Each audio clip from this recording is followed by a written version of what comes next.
Votre Zapactu mon windowsphone.com bizarrement peu chargé cette semaine, du 10 au 16 août 2015, dans ce numéro 14 avec My Modern UI TV.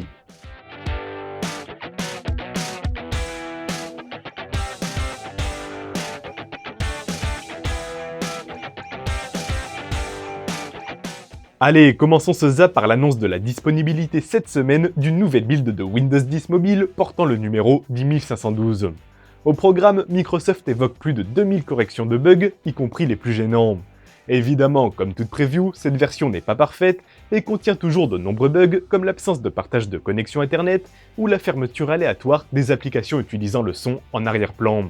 Globalement, cette build de Windows 10 Mobile semble être suffisamment stable pour une utilisation quotidienne, bien qu'on vous recommandera, comme toujours, de ne pas installer de preview sur votre appareil quotidien, aussi stable que soit cette version. Évoquons, pour conclure, le joli easter egg qu'a caché Microsoft dans l'application photo, qui affiche la date du 4 avril 1975 pour ses fonds d'écran. Date correspondant, évidemment, à la création de Microsoft. Plutôt sympathique. Et puisqu'on évoque Windows 10 Mobile, évoquons également sa disponibilité finale chez l'opérateur SFR. La nouvelle version du système mobile de Microsoft serait déployée chez l'opérateur au carré rouge en fin d'année 2015.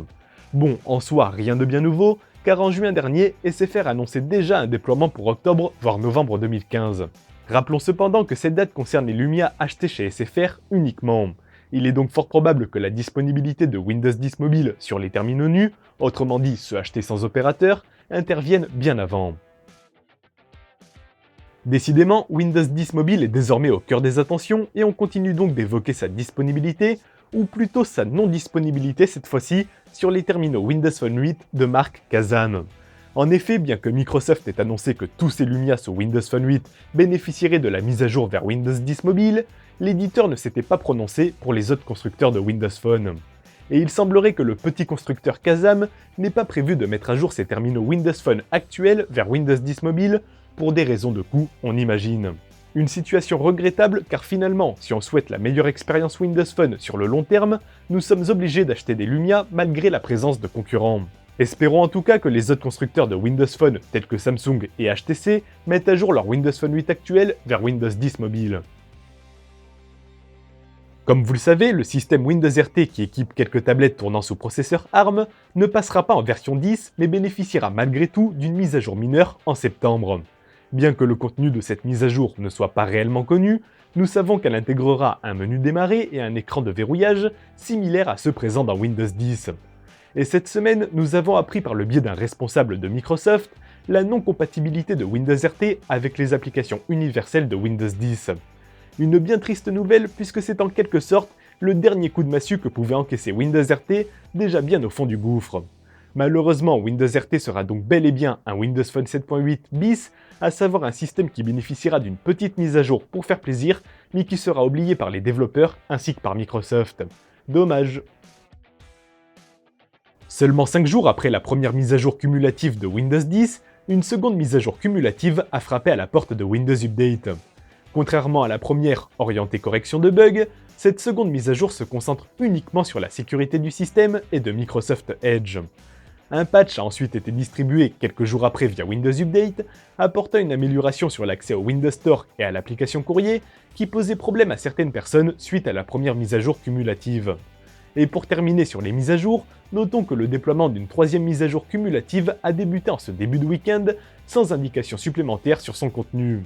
Des mises à jour qui sont probablement déjà installées sur votre machine, vu qu'elles sont devenues plus ou moins obligatoires avec Windows 10. J'évoque rarement les applications dans le Zap, mais petite exception, puisqu'une application du nom de Dynamic Wallpaper nous a dévoilé une nouveauté bien sympathique de Windows 10 Mobile. La possibilité pour une application tierce de modifier dynamiquement le fond d'écran de notre écran d'accueil. Sous Windows Phone 8, il est possible d'autoriser une application tierce à modifier dynamiquement le fond d'écran de notre écran de verrouillage. Il est donc désormais possible d'en faire autant, sous Windows 10 Mobile, avec le fond de notre écran d'accueil. C'est donc une excellente nouvelle qui permet à Windows Phone d'être encore plus personnalisable. Et on continue avec cette news plutôt sympathique, enfin, surtout si vous êtes un employé Microsoft, puisqu'ils ont eu le droit à une fête privée au siège social du groupe à Redmond. Au programme de cette petite fête, un concert privé de Macklemore et de Ryan Lewis, rien que ça, ainsi que des activités en tout genre. Un moyen pour Microsoft de féliciter le travail des divers employés qui ont contribué de près comme de loin à Windows 10. C'est aussi un bon moyen de détendre l'atmosphère suite aux divers licenciements qu'il y a eu ces derniers mois et d'enchaîner convenablement sur la suite du planning très chargé de Microsoft. Bref, à quand ce genre d'événement dans nos boîtes françaises? Juste avant de se quitter, j'évoque rapidement deux nouveautés applicatives qui ne méritaient pas un sujet dédié. La première est le retour des filtres dans Caméra sous Windows 10 Mobile, et la seconde concerne la compatibilité de l'application Lumia Selfie avec les déclencheurs Bluetooth sous Windows 10 Mobile uniquement. Je pourrais d'ailleurs évoquer le fait que Gabriel Hall de Microsoft vous encourage à voter pour l'écran d'accueil en mode paysage, si vous êtes intéressé évidemment, depuis l'application commentaire sur Windows. Bref, tout est dit, je pense donc que nous pouvons conclure. Et c'est donc la fin de ce numéro 14 du Zap Actu mon windowsphone.com. Je rappelle comme d'habitude que l'actualité de ce Zap n'a pas pour but d'être exhaustive. Vous pouvez donc retrouver l'intégralité de l'actualité Windows Phone et Windows 10 sur mon windowsphone.com et pensez également à télécharger l'application de l'émission sur vos appareils Windows. Passez une bonne journée, une bonne soirée, une bonne fin de week-end et on se dit comme d'habitude à la semaine prochaine.